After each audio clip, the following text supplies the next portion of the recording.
আমার দয়াল নবী রাহমাতুল লিল আলামিন নবী দুনিয়া থেকে বিদায় হয়ে গেছে, মদিনার থেকে আমার দয়াল নবী বিদায় হয়ে গেছে, মা ফাতেমাও বিদায় হয়ে গেছে।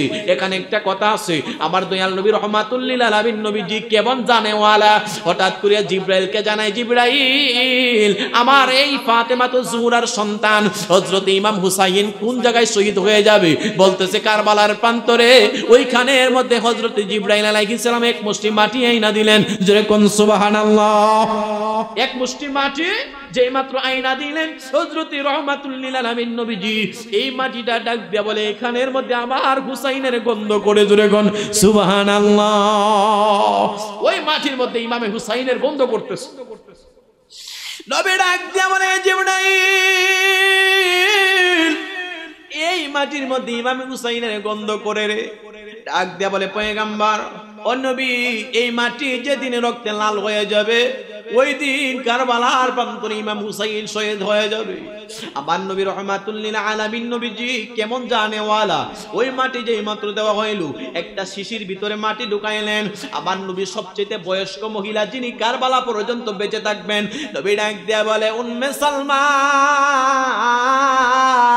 ও উম্মে সালমা গো, এই মুষ্টির মাটিটা রাইখা দাও। যখন দেখবা এই মাটি রক্তে লাল হয়ে যাবে ওই দিন আমার কলিজার টুকরা ইমাম হুসাইন কারবালার প্রান্তরে শহীদ হয়ে যাবে। আল্লাহু আকবার। তাহলে আমার নবী জানেনি, কথা বলেন জানেনি। উম্মে সালমা রাদিয়াল্লাহু তাআলা আনহা তিনি যে কারবালা পর্যন্ত বেঁচে থাকবে আমার নবী না জানলে তিনার কাছে মাটি দিত? কথা বলেন মাটি দিত? তাহলে আমার নবী জানে কি জানে না? হায় হায় হায়, আমরা কেমন নবী পাইছি। হায় রে হায়। ও মুসলমান, গভীর মনোযোগ দিয়ে শুনবেন।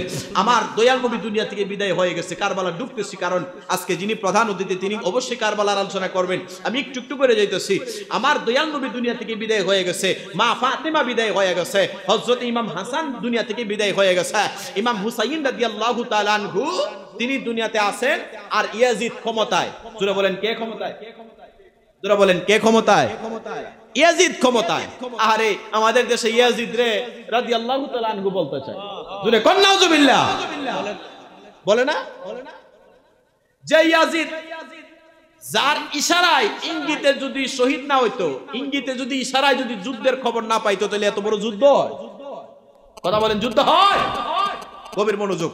আমার নবীও নাই, মা ফাতেমাও নাই, হযরতে মাওলা আলীও নাই, ইমাম হাসান রাদিয়াল্লাহু তাআলা আনহু তিনিও নাই। এখন ইয়াজিদের ক্ষমতায় ইয়াজিদ চিন্তা করতেছে যদি ইমাম হুসাইনকে দুনিয়া থেকে বিদায় না করে এই ক্ষমতা চিরস্থায়ী হইতো না। নাউজুবিল্লাহ কয় না?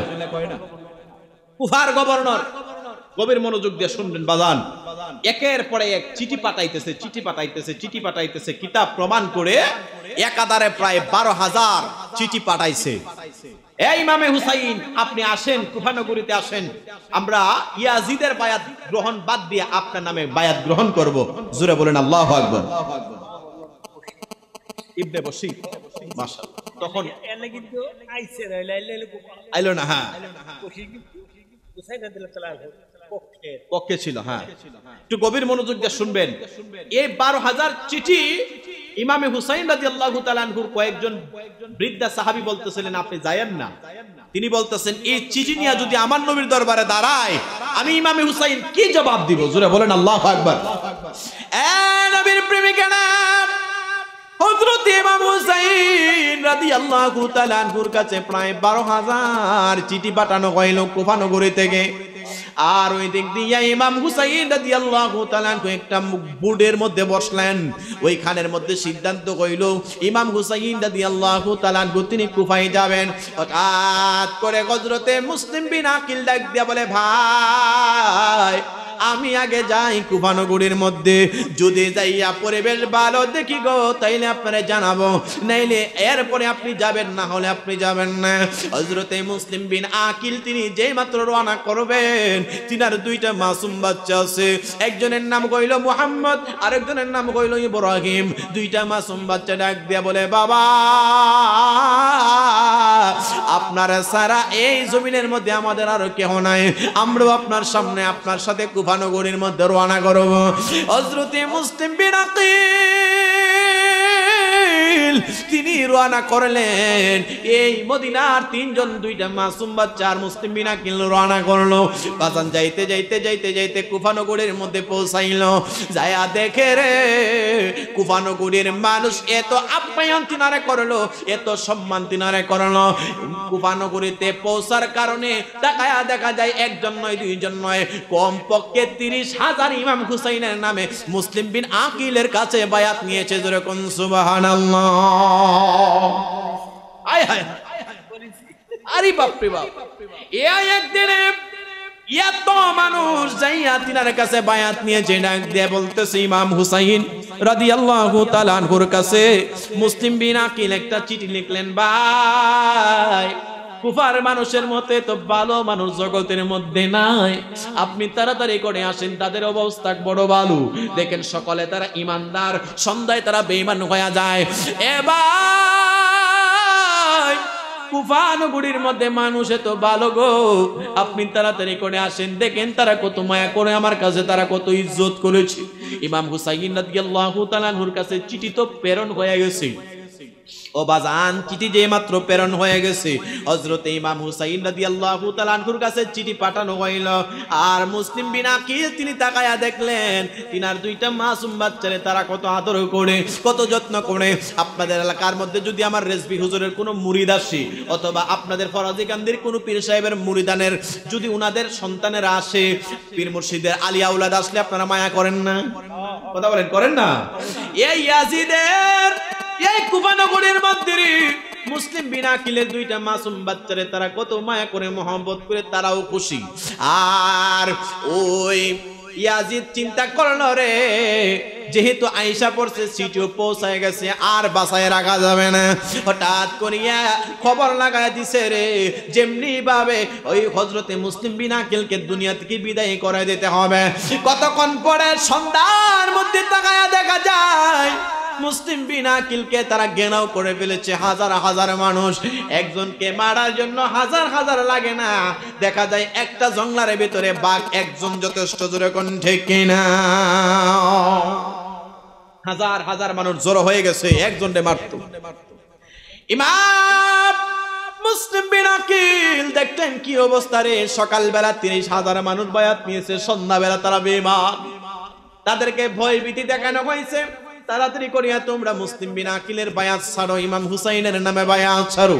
আর ইয়াজিদ তো বড় লম্পট ছিল, বিয়ে ছাড়া মহিলাদের সাথে খারাপ কাজ করত, মদকে ওপেনের মধ্যে চালু করে দিয়েছিল, আর অগণিত গুনাহ জিনিস সে চালু করে দিয়েছিল। ও মুসলমান, এই মুসলিম বিন আকিলকে তারা এমন ভাবে ষড়যন্ত্র কইরা দুনিয়া থেকে বিদায় করতে দেরি করে নাই। একবার আওয়াজ দিয়া বলেন ইন্না লিল্লাহি ওয়া ইন্না ইলাইহি রাজিউন। একদিন তোমারি নাম মসজিদে হবে এলান। খবরের কথা একটু স্মরণ করেন না, কুল্লু নাফসিন যায়িকাতুল মাউত, কুল্লু নাফসিন যায়িকাতুল মাউত। একদিন তোমারি নাম মসজিদে হবে এলান। তৈরি থেকো, তৈরি রেখো, তৈরি থেকো, তৈরি রেখো, কবরের মাল সামান। একদিন তোমারি নাম মসজিদে হবে। ও বাজান, তিনি দুনিয়া থেকে বিদায় হয়ে গেছি, তিনি শাহাদাতের পেয়ালা পান করে ফেলেছে। আর দুইটা মাসুম বাচ্চারে পলায়ন করতে বাধ্য করলেন। বাবারা তোমরা পলায়ন করো। তুই দুইটা মাসুম বাচ্চা পেছন দিক দিয়ে তারা দৌড়তেছে। যাইতে যাইতে যাইতে যাইতে বাজান, ওই কুফার মধ্যে একটা খবর হয়ে গেছে, কেউ যদি ওই মুসলিম বিন আকিলের দুইটা সন্তানকে যদি কেউ জিন্দা অথবা মৃত তারা ধরে আনতে পারো, তার জন্য 100 উট পুরস্কার দেওয়া হবে। একবার আওয়াজ দিয়া বলা যাবে কি নাউযুবিল্লাহ? 100 উট পুরস্কার দেওয়া হবে, কারণ তারা জানে রে ওই ইয়াজিদের বাগিনীরা, ইবনে জিয়াদের বাগিনীরা, তারা খবর হয়ে গেছে রে যদি দুইটা মাসুম বাচ্চা মদিনায় পৌঁছাইতে পারে, ইমাম হুসাইনে পাক তিনি আর কুফা নগরের মধ্যে আসবে না। কুফার মধ্যে যদি না আসে তাইলে তিনারে তারা দুনিয়া থেকে বিদায় করতে পারবে না।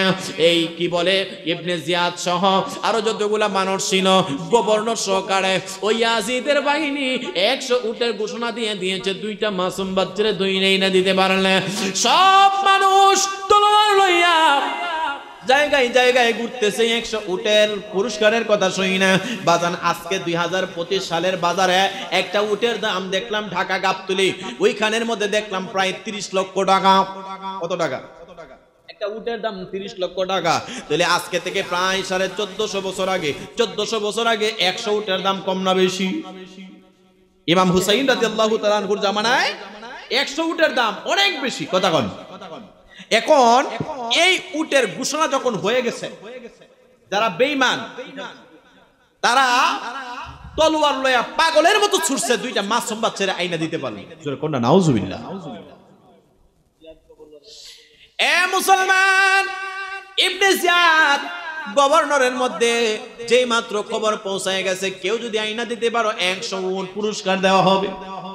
আর কুফা নগরীর মানুষ পাগলের মতো চলে গেছে। আপনি একবার চিন্তা করবেন, বলেন হুজুর তখন কি 100 উটের কারণে কেউ মাসুম বাচ্চা আলে আওলাদ নবীর বংশধরকে হত্যা করেছে? ও বাজান জানেননি আজকে এই দিনে এক কাপ চার কারণে মানুষ বুট বেচালা? কথা কোন ঠিক কিনা? এক কাপ চার কারণে যদি বুট বেচালা তাহলে ওইখানের মধ্যে 100 উটের ব্যাপারে মানুষ হত্যা করতে কোনো ব্যাপার না। কথা কয় না, কোনো ব্যাপার না। আর একটা বুট যদি একটা চা খাওয়ার কারণে যদি কেউ বেচালা বেছে না, তাইলে নবীর বংশধরকে মারার তার কি হাত কাঁপবো? হায় হায় হায়। কারবালার করুণ কাহিনী কেমনে ভোলা যায়, কারবালার করুণ কাহিনী কেমনে ভোলা যায়। নবীর আওলাদ শহীদ হইল, নবীর আওলাদ শহীদ হইল, পাইল না পানি। কারবালার করুণ কাহিনী কেমনে ভোলা যায়, কারবালার করুণ কাহিনী কেমনে ভোলা যায়। জোরে কোন সুবহানাল্লাহ। ও নবীর প্রেমিকারা, এই ইবনে জিয়াদ যে মাত্র ঘোষণা দেওয়া হইল রে 100 উট পুরস্কার দেওয়া হবে, ওইখানের মধ্যে সকল মানুষ পাগলের মতো ছুটছে। দুইটা মাসুম বাচ্চার আইনা দিতে পারলে 100 উট বড়লোক হয়ে যাবে। আর ওইখানের মধ্যে একটা লোক ছিল যার নাম হইল হারেস। হারেস নামক একটা বেঈমান, সেও তলোয়ার লইয়া রওনা করছে এই দুইটা কল্যাণ নেওয়ার জন্য, এই দুইটা নবীর বংশধরকে দুনিয়া থেকে বিদায় কইরা জিন্দা অথবা মৃত নেওয়ার জন্য তলোয়ার লইয়া রওনা করছে। দুইটা মাসুম বাচ্চা ঘুরতে ঘুরতে ঘুরতে ঘুরতে রে বাজার একটা কূপের কাছে, একটা ঝর্ণার কাছে তারা ঘুমায়া গেছে। সকাল যেই মাত্র হয়ে গেছে, ওইখানের মধ্যে হারিসের বিবি ছিল একজন নবীর প্রেমিক মহিলা মানুষ, বড় মনটা বড় ভালো। ওই নবীর প্রেমিক হারিসের বিবি সকাল বেলা কলসি লইয়া যখন পানি আনার জন্য গেছে, আমাদের বিবিরা তো এখন সুইচ টিপ দিলে পানি পড়ে, আগের দিনের মহিলারা অনেক দূর থেকে পানি আনতে হইতো। কথা কোন ঠিক কিনা? আর ডিজিটাল মহিলারা সুইচ টিপ দিলে পানি পড়ে। তখন ঠিক কিনা? ঘরের ভিতরে মোবাইল টিপতেছে আর মোটরের পানি পইরা সাগর হয়ে গেছে। ঠিক নি? আরে বাপ রে বাপ, কত শান্তি যে হইছে। ইমাম হুসাইনের আওলাদ ও ইবনে জিয়াদ ঘোষণা দেয় মাত্র শুনল রে বাজান, গভীর মনোযোগ। ওই মহিলাটা তিনি দেখলেন ফুটফুটে দুইটা মহিলা, ফুটফুটে দুইটা মাসুম বাচ্চা ঘুমায় রয়েছে। যেই মাত্র ডাক দিলেন, দুইটা মাসুম বাচ্চা কয় আমাদেরকে মাইরো না, আমরা হইলাম নবীর বংশধর। এ বাবা, তোমাদের পরিচয় কি? বলে আমরা মদিনাবাসী, আমাদেরকে মারার জন্য ঘুরতেছে শুনছি। বলতেছে বাবা তোমরা কি হযরতে মুসলিম বিন আকিলের দুইটা সন্তান? বলে হ্যাঁ। বাবা রে জানুনি রে, তোমাদের বাবা রে দুনিয়া থেকে বিদায় করে দেওয়া হয়েছে। দুইটা মাসুম বাচ্চা চোখের পানি জোর জোর করে সারে, মাগো মা আমাদেরকে মাইরো না, আমরা নবীর বংশধর। মহিলা ডাকতে বলে, বাবা এ বাবা টেনশন করবা না, আমি নিজে তোমারে মদিনার রাস্তা দেখায়া দেব, চলো বাবা আমার গোড়ের মধ্যে চলো।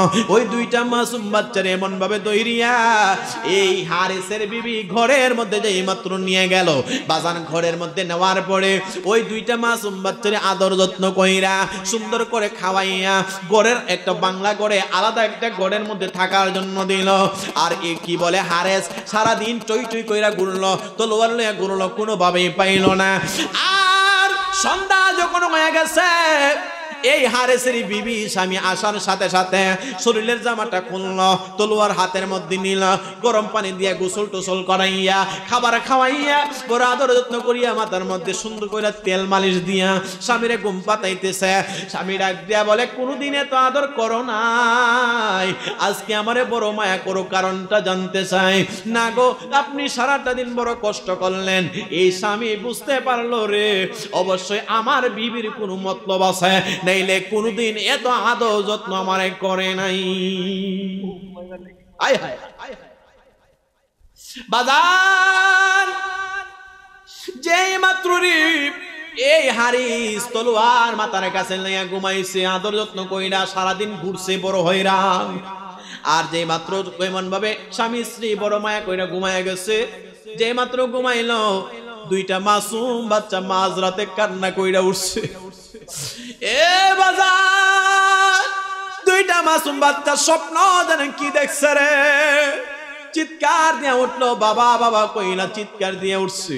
দুইটা মাসুম বাচ্চা একটা আরেকটার জড়ায়া ধরে, এ ভাই তুমি কেন কান্না করো, বলো আমি একটা স্বপ্ন দেখছি। আরেকটা কই, ভাই তুমি কেন কান্না করো, আমি একটা স্বপ্ন দেখছি। বলে কি স্বপ্ন দেখছো? একটা আরেকটার জড়ায়া কই, ভাই রে আমি তাকায়া দেখলাম হাসরের মাঠ কায়েম হয়ে গেছে। বাবারে আবার রহমাতুল লিল আলামিন নবী ডাক দিয়া বলে, মুসলিম বিনাকিল তুমি চইলা আসলা, দুইটা সন্তান রে তুমি কই রাইখাইছো? এ মুসলিম বিনাকিল তুমি তো বিদায় হয়ে গেছো, তোমার দুইটা মাসুম বাচ্চা কিছুক্ষণ পরে রে তাদেরকেও দুনিয়া থেকে বিদায় করে দিবে। ডাক দেয়া বলে, বড় ভাই আমিও তো একই স্বপ্ন দেখছি রে। দুইটা ভাই গড়াগড়ি কইরা কান্না কাটি যখন বাড়াইয়া দিছে, আর ওই দিক দিয়া হারেস কানের মধ্যে বাচ্চার কান্নার আওয়াজ শুনতে পাইল রে। ডাক দিয়া বলে, আমাদের ঘরের আশেপাশে কোনো মহিলা নাই, মহিলার বাচ্চা কাচ্চা নাই, এই আওয়াজ কই থেকে আসি? ঘুম করে উঠে গেল, তলোয়ারটা হাতের মধ্যে নিল, ঘরের মধ্যে রওনা করছে। বিবি ডাক দিয়ে বলে, স্বামী যাইও না গো, যাইও না। এ বিবি বাধা দিবি না রে, এই বাচ্চার আওয়াজ কই থেকে আসে? বলে পাশের বাড়ির মহিলার বাচ্চার আওয়াজ। বলে না না, আমার বাড়ির পাশে কোনো বাচ্চা নাই। যেই মাত্র জিজ্ঞেসে ওই ঘরের মধ্যে যাইয়া দেখে পূর্ণিমার চাঁদের মতো দুইটা সন্তান তাকায়া রইছে। আল্লাহু আকবার বলে। এ বাবা, এই মহিলা এমন ভাবে হাতে পায়ে দইরা ডাক দে বলে, স্বামী গো তারা হইল নবীর বংশধর, আপনি তাদেরকে মারবেন না। কিন্তু কে শুনে কার কান্নার আওয়াজ? দুইটা সন্তান রে দইরা এমন ভাবে চুলের মধ্যে দইরিয়া রে বাজার, বাজার থেকে যখন ছাগল টেনে টেনে নেওয়া হয় এমন ভাবে কষ্ট দিয়া চিন্তা করতে লাগলো, আমি জিন্দা নেব নাকি মরা নেব। জিন্দা নিতে গেলে যদি কেউ আবার তাদেরকে চিনায়া নিয়ে যায়, পুরস্কার নিয়ে চলে যাবে, ভাগায়া নিয়ে যাবে। চিন্তা করলো আমি তাদেরকে কারবালার প্রান্তরে তাদেরকে গলাটা আলাদা করিয়া আমি এই দুইটা কল্লা নিয়ে গেলেই তো আমি 100 উট পেয়ে যাবো। জোরে কন্যা আউযুবিল্লাহ, আর জোরে কন্যা আউযুবিল্লাহ। ও বাজার, এই মাসুম বাচ্চা দুইটারে দরিয়ারে বাজার কারবালার প্রান্তরে নেওয়া হইতেছে। আর ওই মহিলাটা বলতেছে, স্বামী রে স্বামী, জীবনে যত অন্যায় করেছো নবীর বংশধরের সাথে ওইমন ভাবে অসহ্য করবা না। এই জন্য আমার নবী ডাক দেয়া বলে, কেউ যদি আহলে বায়াতকে সম্মান করে সে যেন আমি রহমাতুল লিল আলামিন নবীকে সম্মান করলো। কেউ যদি আহলে বায়াতকে কষ্ট দেয় সেই যেন আমি নবী রহমাতুল লিল আলামিন নবীকে কষ্ট দিল।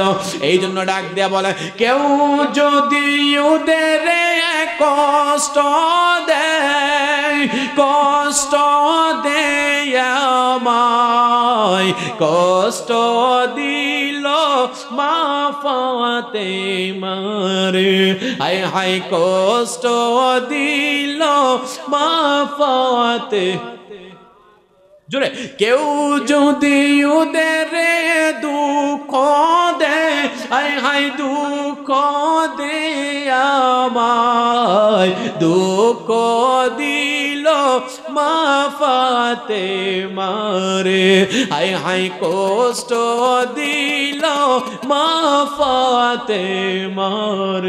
জোরে কোন আল্লাহু আকবার।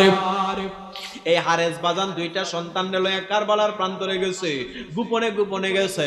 ওইখানে যাইয়া দুইটা সন্তান রে যেই মাত্র এই দুনিয়া থেকে শহীদ করতে যাবে, বড় ভাই ডাক দিয়া বলে, হারেস ও হারেস, তুমি আমার ছোট ভাইরে আগে নিও না, আমি বড় ভাইরে ওই প্রান্তরের মধ্যে আলাদা করো।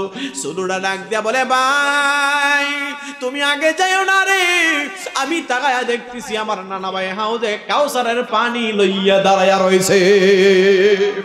আল্লাহু আকবার বলে। এই দুইটা ভাই প্রতিযোগিতা আরম্ভ করছে, ভাই তুমি যাইও না, আগে আমি যাই। আবার শুরুটার কথা শুই না, বড়টা আগে যা। এ হারেস তুমি আমারে দুনিয়া থেকে বিদায় করু, আমার কল্লাটা নিবা বলে নেও, আমারে আগে নেও। এই হারেস ডাক দিয়া বলে, জগতের মানুষ দুনিয়ায় কত নিয়ম দেখছি রে, তলোয়ারের তলে কে আগে যাবে এটা শুধু এই নবীর বংশধরের সাথেই দেখছি, জীবনে কোনোদিন এমন কাহিনী আমি আর দেখি নাই। জোরে কোন সুবহানাল্লাহ। ও ভাই কোহে একবার শুনি,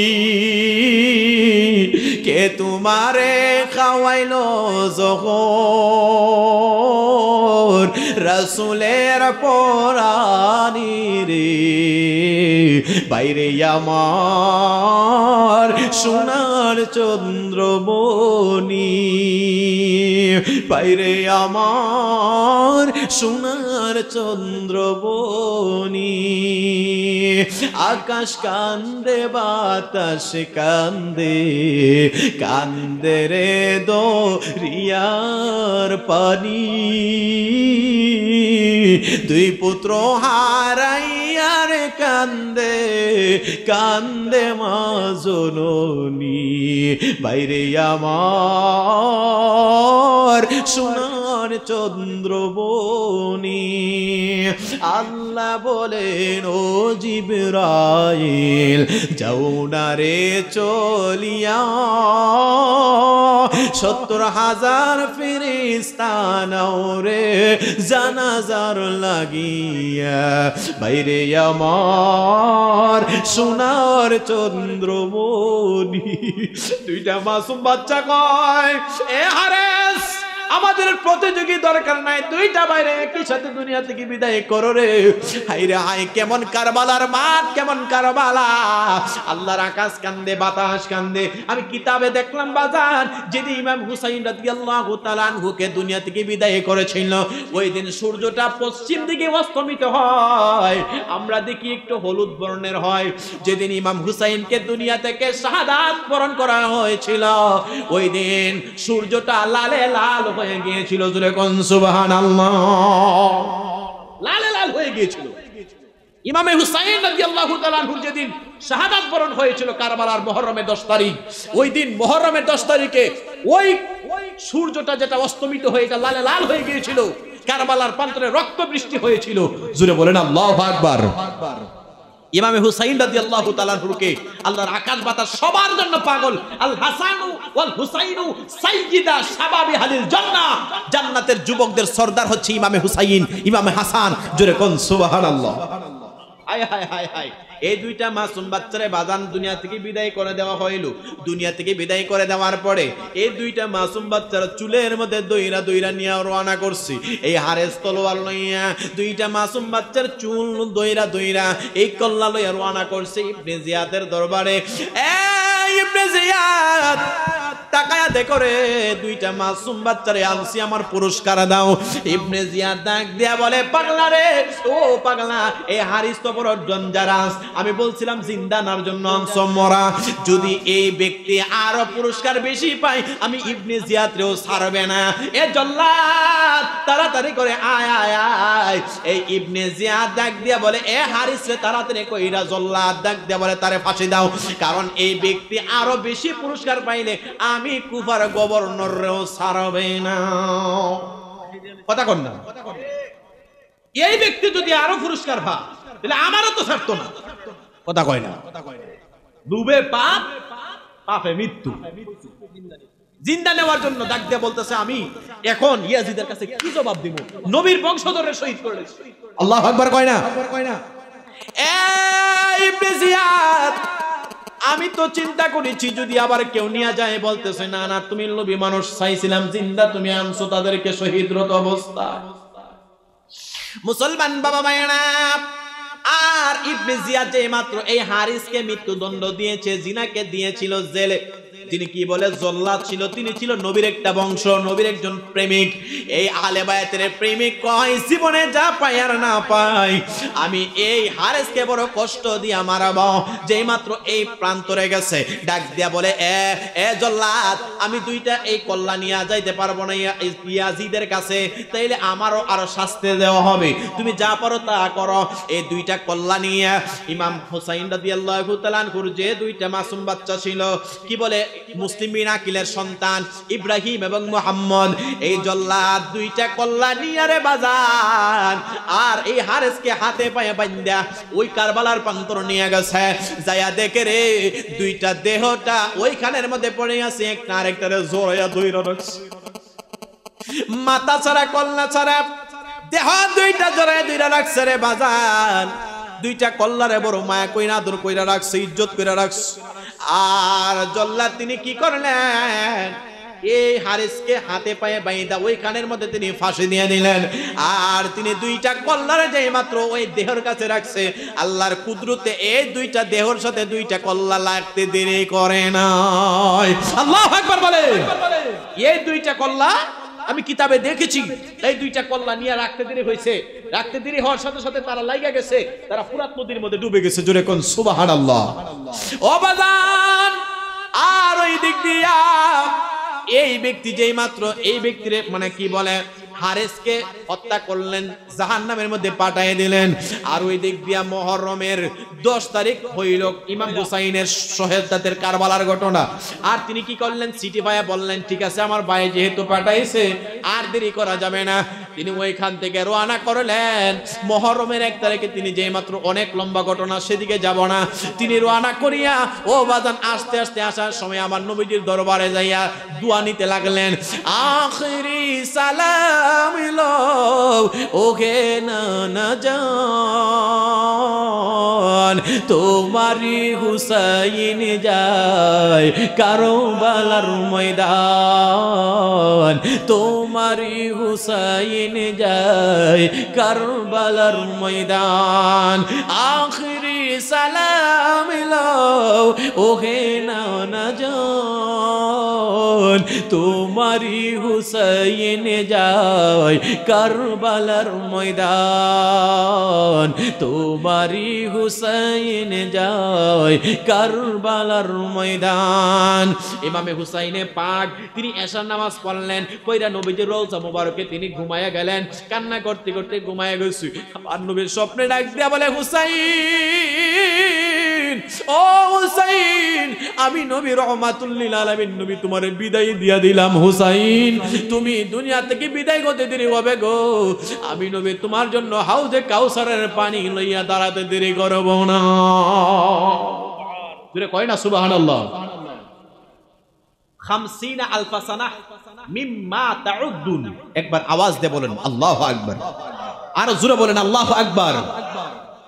50,000 সানা মিম্মা তাউদ্দুন কিতাবে আসলো বাজান এই যে হাউজে কাউসার কাউসার আমরা পান করি কথাবার্তা বলি এই হাউজে কাউসার আমার আল্লাহ তাআলা সৃষ্টি করেছেন আর মালিক করে দিয়েছেন আপনার আমার নবীকে বাজান কিয়ামতের ময়দানের একদিন আর পৃথিবীর সমান 50,000 বছরের সমান আল্লাহু আকবার বলেন 50,000 সানা মিম্মা তাউদ্দুন কিয়ামতের ময়দানের একদিন আর পৃথিবীর সমান 50,000 বছরের সমান কিতাব প্রমাণ করে যদি আপনি 60 বছর জিন্দেগি পৃথিবীর মধ্যে পান তাইলে কিয়ামতের হিসাবে আপনি মাত্র দুনিয়ার মধ্যে টাইম পাইছেন 2 মিনিট কয় মিনিট 50,000 সানা মিম্মা তাউদ্দুন যদি কেউ পৃথিবীর 60 বছর জিন্দেগি পান 60 বছর তাহলে কিয়ামতের ময়দানের আপনার টাইম কয় মিনিট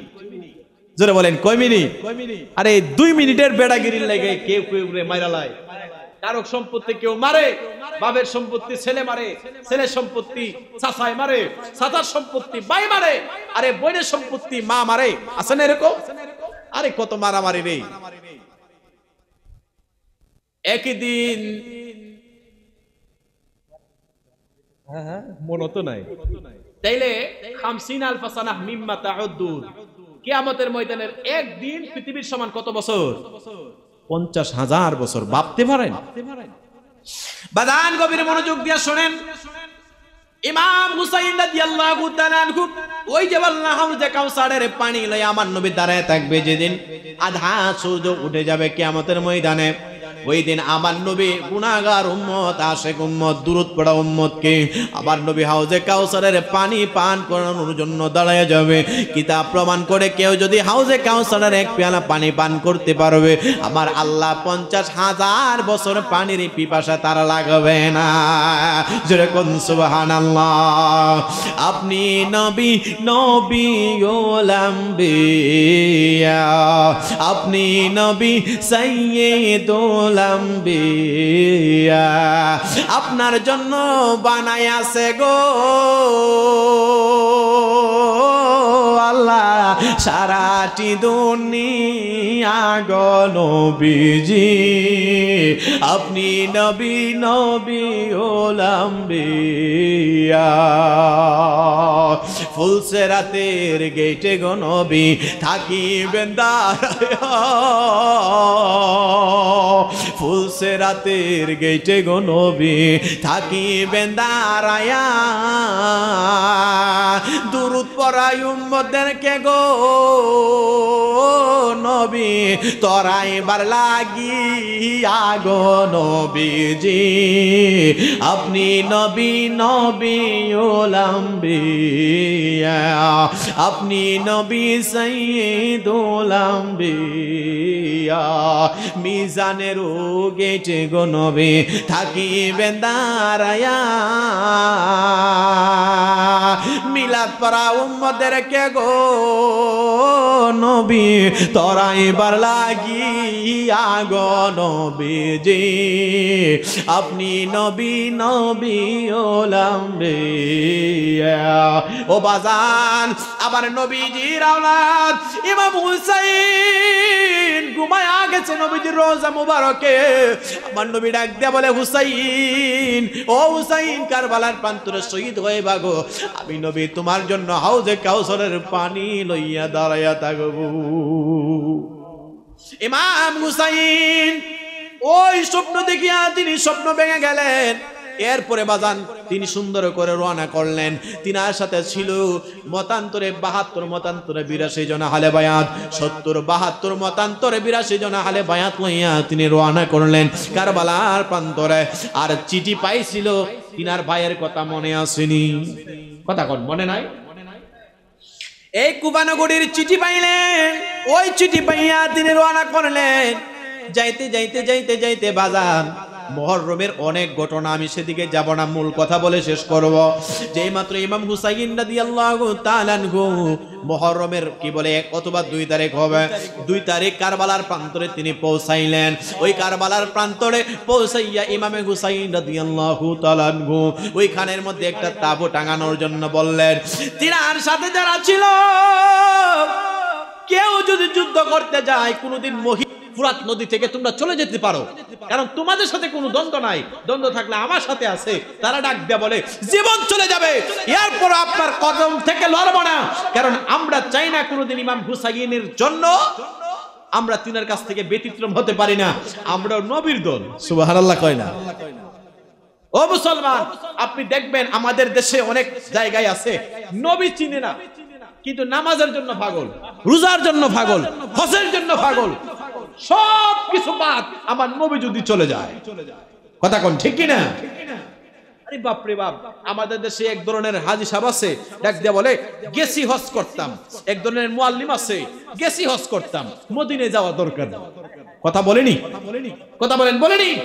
টেলিভিশনে বড় বড় বক্তা দেখবেন ঘুমটা দিয়া দিয়া কয় হজ করতে গেলে মদিনায় যাওয়ার দরকার নাই, মক্কায় গেলেই চলবে। জোরে কোন নাউজুবিল্লাহ। আর জোরে বলেন নাউজুবিল্লাহ। নবীজির হাদিসে মুবারাকা প্রমাণ করে মান যারা কবরিহি ওয়াজাবাত লাহু শাফাআতি, মান যারা কবরিহি ওয়াজাবাত লাহু শাফাআতি। আমার কোন আশিক উম্মত যদি আমি নবীজির রওজায়ে মুবারকে আয়েশা জিয়ারত করতে পারে, সালাম দিতে পারে, ওয়াজাবাত লাহু শাফাআতি, ওই উম্মতের জন্য শাফায়াত করা আমি নবীর উপরে ওয়াজিব হয়ে যায়। আর জোরে কোন সুবহানাল্লাহ। নবী বলেন ওয়াজাবাত লাহু শাফাআতি, আমি নবীজির জন্য ওয়াজিব হয়ে যায় ওই উম্মতের শাফায়াত করা, যদি ঈমান থাকে। জোরে কোন সুবহানাল্লাহ। আর প্রত্যেকটা কোন বক্তা কয় নবীজির রওজা মুবারকে যাওয়ার দরকার নাই। আমরা কি নবীজির রওজা মুবারক জিয়ারত করার পক্ষে না বিপক্ষে? নারায়ে তাকবীর, নারায়ে রিসালাত, আহলে সুন্নাত ওয়াল জামাত, আহলে সুন্নাত ওয়াল জামাত। আমি জীবনে একবার মদিনা যাব, আমি নবীজির কদমে সালাম জানাবো। বাজান একটু মায়া কইরা বলেন। আর এই নবীজির শানগুলা শুনলে এক ধরনের মানুষের শরীরে চুলকানি লাগে, লাগেনি? একটু জোরে। আমি জীবনে একবার মদিনা যাব, আমি নবীজির কদমে সালাম জানাবো, সালাম জানাবো, সালাম জানাবো, আমি নবীজির কদমে সালাম জানাবো। কোন পথে যাব খোদা রাস্তা দেখাও না, নূর নবীজির দিদার মোরে নসিব করো না।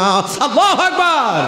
কোন পথে যাব খোদা রাস্তা দেখাও না, নূর নবীজির দিদার মোরে নসিব করো না।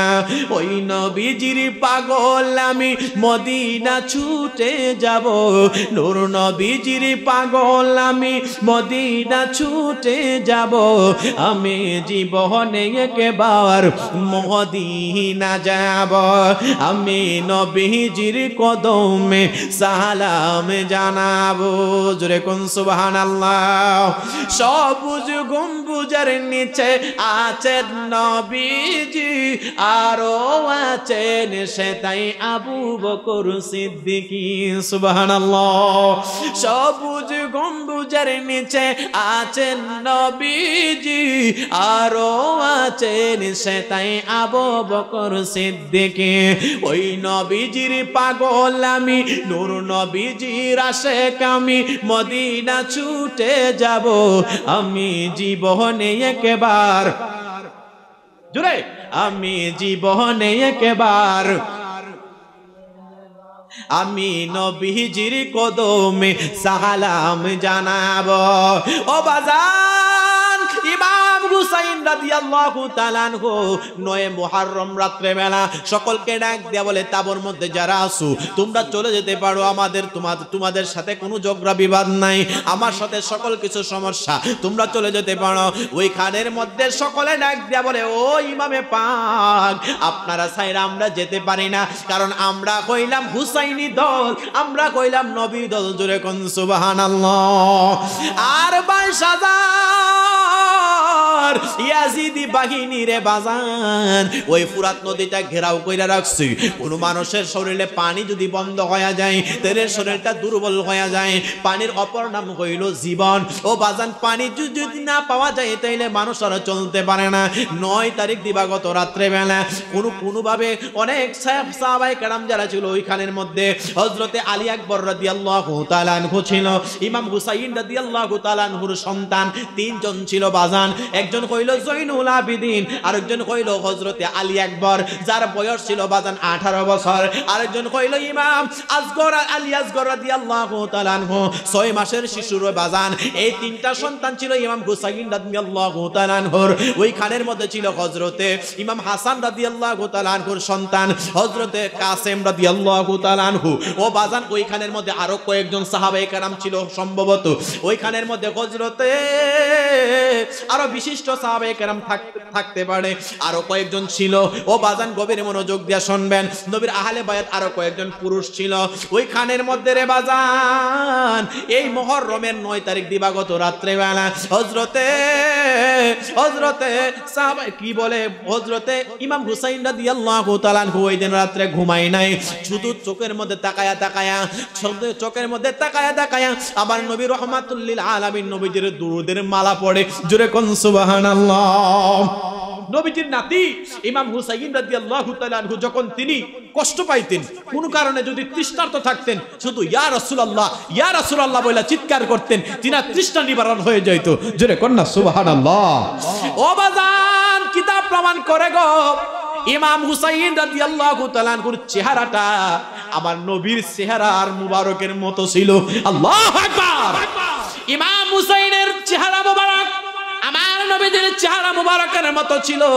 এই জন্য বাজান নবী যখন দুনিয়া থেকে বিদায় হয়ে গিয়েছিল, সাহাবায়ে কেরাম যখন কোনো কারণে কষ্ট পাইতেন অথবা খিদা লাগা যাইতো, ইমাম হুসাইনের চেহারা মুবারক তারা তাকায়া থাকতো, খিদা নিবারণ হয়ে যাইতো। জোরে কোন সুবহানাল্লাহ। ও বন্ধুরে আমার, শহর বানু রাতের বেলা একটা স্বপ্ন দেখলো রে।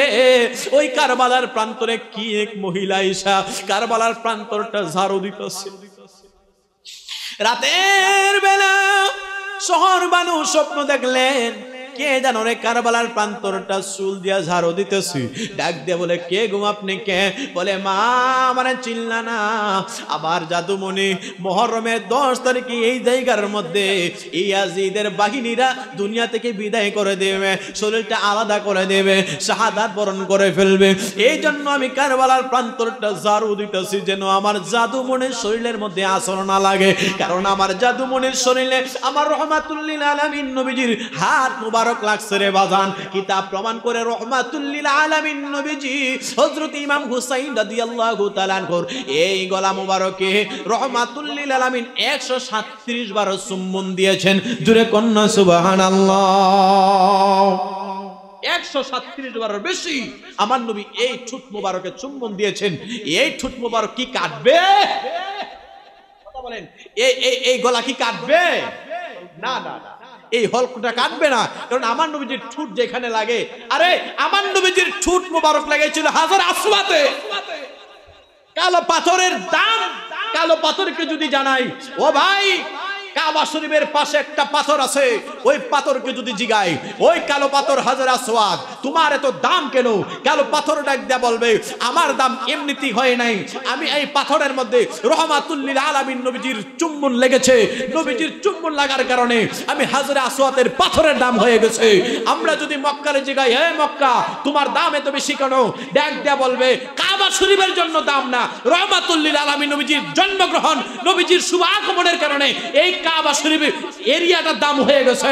এই কাবা মক্কারে যদি জিগাই, মদিনারে যদি জিগাই মদিনা তোমার দাম কেমনে বেড়ছে? ডাক দিয়ে বলবে এই মদিনার মধ্যে রাহমাতুল লিল আলামিন নবীজির কদম লাগছে, এই কারণে মদিনা দামি হয়ে গেছে। আরো জোরে কন্না আল্লাহু আকবার। মুসলমান বাবা ভাইয়েরা গভীর মনোযোগ দিয়ে শুনবেন। মুহররমের 10 তারিখ, মুহররমের 10 তারিখ এখানে একটা কথা আছে। হযরত ইমামে হুসাইন রাদিয়াল্লাহু তাআলা আনহু মুহররমের 10 তারিখ সকালবেলা যখন ফজরের আজান তাবুর মধ্যে হইছে, তিনি তায়াম্মুম কইরা নামাজ আদায় করেছেন। জোরে কোন সুবহানাল্লাহ। আচ্ছা, আপনার কাছে আমার একটা প্রশ্ন, যদি আপনি জানেন আজকে আপনার দুনিয়া থেকে বিদায় হয়ে যাবেন, আজকে কি আপনি কোনো কারণে আপনার মনটা কি ঠান্ডা থাকবো? কথা কয় না, ঠান্ডা থাকবো? আপনি ওই ইবাদতে থাকবেন, তাইলে চিন্তা করবেন জীবনের শ্রেষ্ঠ নামাজটা আজকে পড়বেন। ইমাম হুসাইন রাদিয়াল্লাহু তাআলা আনহু ওইখানের মধ্যে পানি নাই, কিছু নাই, তায়াম্মুম কইরা সুন্দর করে যথা নিয়মে নামাজ আদায় করেছেন। জোরে কোন সুবহানাল্লাহ। আরে কারবালার প্রান্তরে তো আমাদেরকে উপহার দিয়ে গেছে নামাজ। ইয়াজিদের তাবুতে আযান হয়েছে, ইমামে হুসাইনে পাকের তাবুতে আযান হয়েছে, দুই আযান কি এক? আয় হায় হায় হায়। মুনাফিকের আযান আর মুনাফিকের নামাজ এক না। মুমিন আর মুনাফিক বলার পার্থক্য হচ্ছে কারবালার ময়দান। জোরে কোন ঠিক কিনা? মুসলমান বাবা ভাইরা, ওই কারবালার 10 তারিখ, মুহররমের 10 তারিখ ইমামে হুসাইন তিনি সুন্দর করে নামাজ আদায় করলেন। তাবুতে যারা ছিল তারাও নামাজ আদায় করলেন। সকাল হয়ে গেছে বাজান, গভীর মনোযোগ দিয়ে শুনবেন। ওইখানের মধ্যে দুধের শিশু আলী আসগর জিবাটা শুকায়া গেছে। হযরতে শহর বানু ডাক দিয়া বলে, স্বামী গো, আমার সন্তান বুঝাইতেছে মামা গো একটু পানের ব্যবস্থা নি করা যায়, যাইয়া দেখেন না কলিজার টুকরার সন্তানটারে লইয়া যান। আমরা যদি দোষী হয়, মাসুম বাচ্চা তো দোষ করতে পারে না, একটু পানি দেখেন, ফুরাত নদের পানি পশু পাখি খায়, মনে হয় এই মাসুম বাচ্চারে তারা ফিরাইয়া দিবে না। জোরে কোন সুবহানাল্লাহ।